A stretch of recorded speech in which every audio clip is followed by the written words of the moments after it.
Hello, everyone. We're going to read a book today about a boy who is having a very bad day. The book is entitled Alexander and the Terrible, Horrible, No Good, Very Bad Day. It's by Judith Viorst and it's illustrated by Ray Cruz.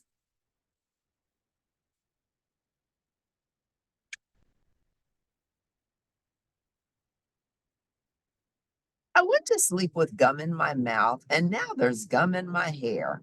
And when I got out of bed this morning, I tripped on the skateboard. And by mistake, I dropped my sweater in the sink while the water was running. And I could tell it was going to be a terrible, horrible, no good, very bad day.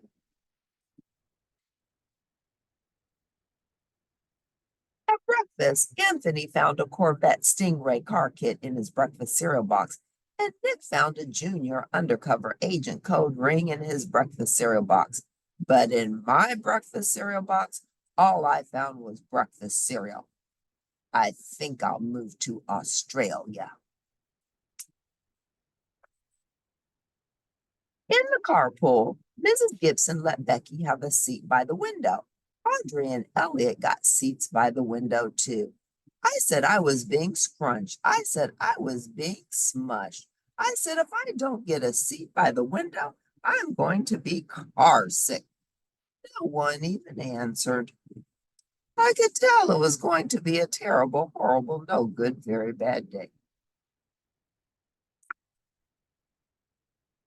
At school, Mrs. Dickens liked Paul's picture of the sailboat better than my picture of the invisible castle. At singing time, she said I sang too loud.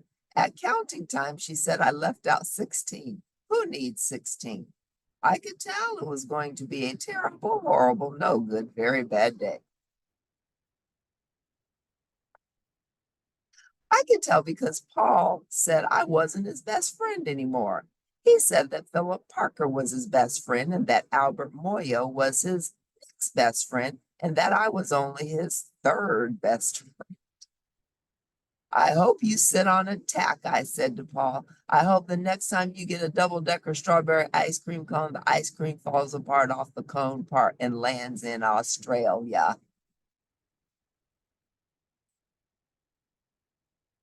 There were 2 cupcakes in Philip Parker's lunch bag, and Albert got a Hershey bar with almonds. And Paul's mother gave him a piece of jelly roll that had little coconut sprinkles on the top. Guess what mother forgot to put in? Dessert. It was a terrible, horrible, no good, very bad day.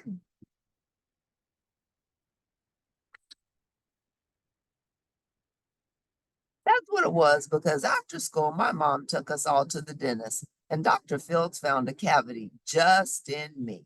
Come back next week and I'll fix it, said Dr. Fields.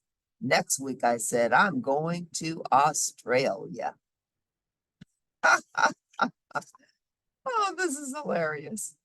On the way downstairs, the elevator door closed on my foot. And while we were waiting for my mom to go get the car, Anthony made me fall where it was muddy.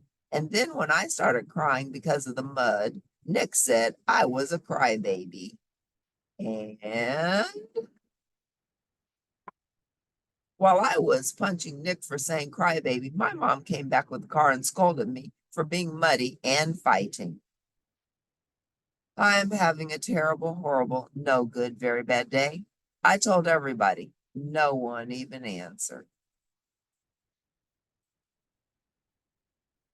So then we went to the shoe store to buy some sneakers. Anthony chose white ones with blue stripes. Nick chose red ones with white stripes. I chose blue ones with red stripes, but then the shoe man said, we're all sold out.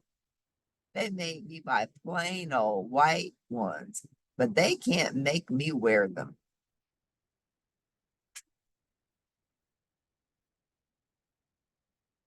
When we picked up my dad at his office, he said I couldn't play with his copying machine, but I forgot. He also said to watch out for the books on his desk, and I was careful as I could be, except for my elbow. He also said don't fool around with his phone, but I think I called Australia. My dad said, please don't pick him up anymore. It was a terrible, horrible, no good, very bad day.